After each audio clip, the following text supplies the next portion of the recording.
Guys এটাই Bangladesh, guys এটাই বাংলাদেশ। এত ঠান্ডা, এত ঠান্ডা। এই যে দেখতে পাচ্ছেন আশেপাশে শীত। এই যে এই বাচ্চা এতটাই ঠান্ডা যে ছাতা নিয়ে বেরোইছে। এতই ঠান্ডা, এতটাই ঠান্ডা পড়ছে যে খেতা কম্বল গায়ে দিয়ে বেরোইছে। এটাই বাংলাদেশ গাইস। এখানে একটু যদি গরম পাওয়া যেত তাহলে অনেকটা ভালো লাগতো, কিন্তু এখানে দেখতে পাচ্ছেন। আমি আপনাকে যদি আকাশটা দেখাই, আকাশের দিকে দেখেন, এখানে কোনো সূর্যের কোনো চিহ্ন নাই। এটাই বাংলাদেশ গাইস। সূর্য যে থাকবে আকাশ দিকে একবার দেখেন, শুধু অন্ধকার, চারদিকে শুধু কুয়াশা। এটাই বাংলাদেশ গাইস। দেখেন এই যে এই ভাইটা দেখেন অনেক কষ্ট করে একটা কম্বল নিচ্ছে মাথায়।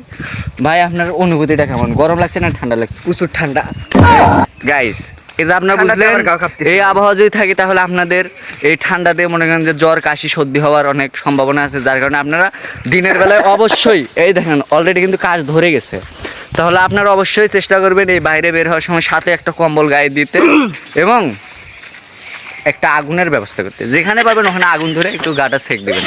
এই যে এই দেখেন শীতে দেখেন কাঁপাকাঁপি উঠছে এই শীতে কাঁপাকাঁপি। তাহলে কি আপনাকে ঠান্ডা কিরকম মনে হচ্ছে?